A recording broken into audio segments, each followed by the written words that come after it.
Abonnez-vous et cliquez aussi sur la petite cloche de notification pour ne rien rater de nos prochaines vidéos. N'oubliez pas de partager aussi la vidéo et de la liker. Afrique N24. Excellence, Monsieur le Président de la République du Togo, Son Excellence, Dr. Guillaume Messa Kodjo, chers camarades ministres, très chers panafricanistes, professeur Franklin Ouattara, qui est notre clairon de la liberté africaine, mes chers invités de la cause africaine et surtout togolaise. Nous habitons, comme vous le savez, un monde multipolaire et le professeur Nancy l'a très bien défini. Du moins, telle devrait être la norme dans un monde où nous allons voir beaucoup plus d'interdépendabilité. La politique de voisinage ou soft politique, comme le définit un grand professeur, Joseph Nye, c'est un défi générationnel et car quiconque ne veut guère faire de la politique, restons nous assurer que la politique nous fera et nous jouera de sa tour. Nous assistons aujourd'hui à une nouvelle loi. Et la nouvelle loi de force, c'est un principe de théocratisation tellement laïcisé dans laquelle Dieu est le seul juge. La terre de nos aïeux, et surtout la terre de Kémy, est aujourd'hui gorgée de sang. Dieu en était bon. Et tous ceux qui sont dans le déni de personnalité, c'est-à-dire quelques partis politiques qui se prennent peut-être plus malins et prennent en compte non du culte de personnalité, mais plutôt du culte du bien commun. Et nous devons d'ailleurs nous pencher vers cette culture du bien commun et qui est propre aux citoyens lambda togolais et africains. Vous le savez tous, le peuple togolais est dans un désarroi absolu. Et après des décennies de dictature militaro-clanique, de convulsions meurtrières, une présidence à vie d'une seule famille, c'est aujourd'hui, après 62 ans, que nous assistons d'ailleurs à un chagrin de la frustration, la peur et la résignance. Le pouvoir et sa machine, je parle du pouvoir de la République clanique du Togo, est un pouvoir répressif qui occupe nos maisons, nos poches. Et voilà aujourd'hui le Togo que Faure Gnassingbé nous réserve. Allons-nous donc rester spectateurs? Sous sa nouvelle loi fondamentale d'extermination des Togolais et Togolaises, et surtout sa nouvelle loi de fossoyeur des libertés africaines, nous avons droit d'agir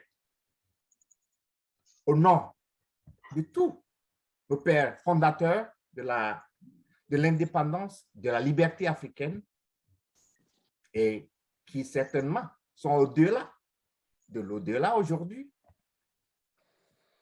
Au nom de tous les peuples d'Afrique, permettez-moi donc de paraphraser ceci. Que serait donc l'histoire si elle ne se faisait pas parler nos martyrs, si elle ne faisait pas parler de l'injustice infligée par une minorité aux mains souillées, et si elle ne leur faisait pas parler de leur juste lutte? Nous avons droit et nous avons l'ultime besoin de relever tout défi. Je ne serai pas long. Je persévère d'ailleurs dans mon intervention à dire ceci.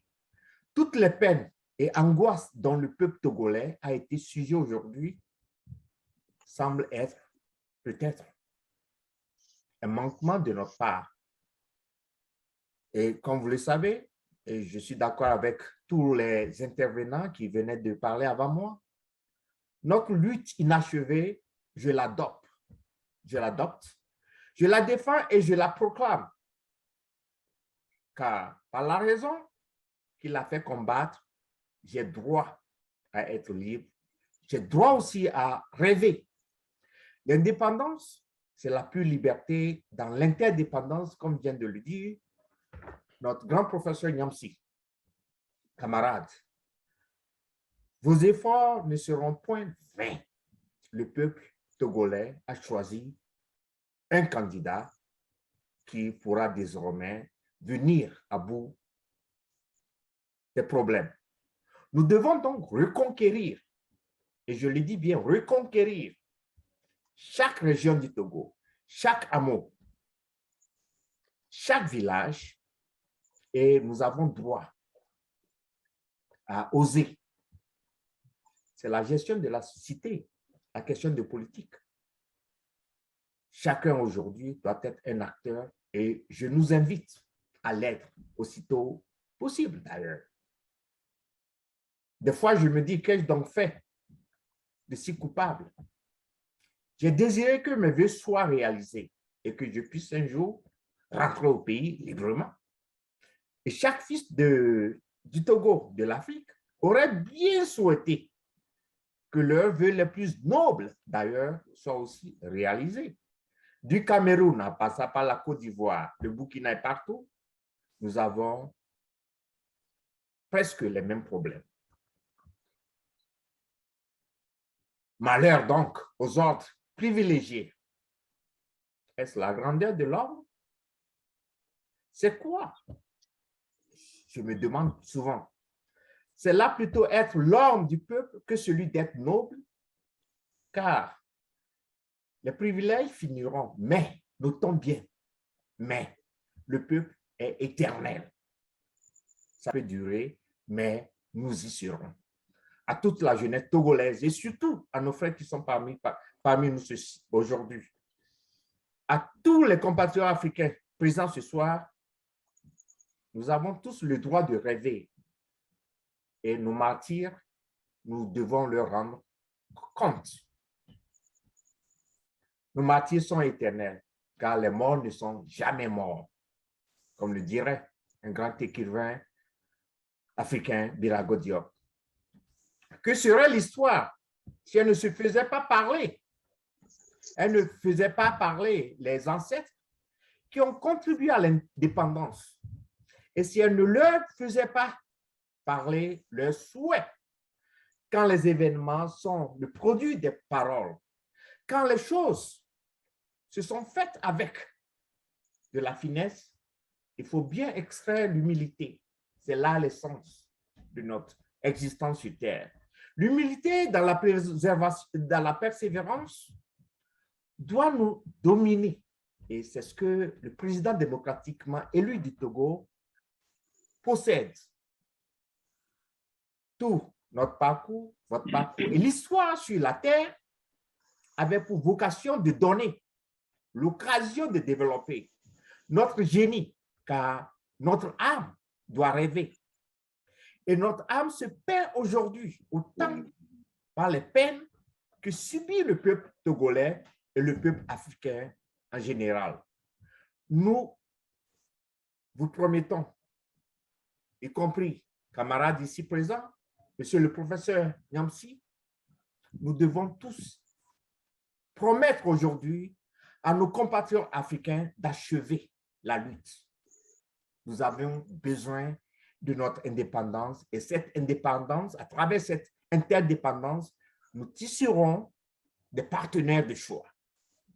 Quand le peuple ne demande que 3 repas par jour, au Togo principalement, dans beaucoup de pays africains, cette minorité nous demande de jeûner. De la petite d'ailleurs qui a perdu son père dans la lutte, à tous ceux qui sont aujourd'hui victimes de torture, des exilés, et parmi tant d'autres qui sont aujourd'hui présents, rassurons-nous que ce gouvernement de combat finira bel et bien la lutte. Soyez-en sûrs. Je ne serai pas long. je suis un fan de Richard Nixon qui disait, c'est quand la route devient très dure que les durs commencent à prendre la route. La route, nous l'avons prise plusieurs reprises. Elle s'est ramollie à la fin. Signe que, d'ailleurs, que le départ de certains parmi nous, certains pères de l'indépendance, va créer une catharsis qui va nous permettre de réussir et de voir se réaliser de manière onirique, je dis très bien onirique, un Togo et une Afrique où personne ne pourra mépriser son prochain et où l'amour pourra bénir la terre. C'est ce que nous avons de commun. Comme l'a si bien dit l'écrivain afro-américain Langston Hughes, I dream a world. Je rêve un monde. Je rêve une Afrique meilleure. Oui, Togolaises, Togolais, nous avons compris qu'il fallait lutter pour la vie et éradiquer cette culture de mépris et de la mort et de la haine. À tous les compatriotes présents ici, notre lutte est une lutte patriotique et noble, de bonne foi d'ailleurs, et non une lutte de gâchette. Togolaises, Togolaises, chers Africains, notre grandeur se cache dans la force de canaliser la colère et dans notre génie d'inventer. Nous sommes tous de la diaspora, nous occupons des postes très importants aujourd'hui. Et nous avons le savoir-faire de faire de nos expertises une Afrique meilleure. L'unité des acteurs politiques, ça va être d'une importance capitale et un devoir à tous nos martyrs, pères fondateurs de l'indépendance. Permettez-moi, chers amis, de leur permettre que nous avons achevé l'indépendance de l'Afrique. Du côté des pères fondateurs du Togo, les morts ne sont jamais morts. Togolaises et Togolais, chers invités, cher professeur Nyamsi, son Excellence, Monsieur le Président de la République du Togo, président démocratiquement élu, ensemble, construisons le Togo et l'Afrique. C'est un devoir patriotique. Je suis venu, j'ai vu, j'ai vaincu, Veni Vidi Vixi. Je vous remercie. Likez la vidéo si ce n'est pas déjà fait. Laissez aussi votre point de vue en commentaire.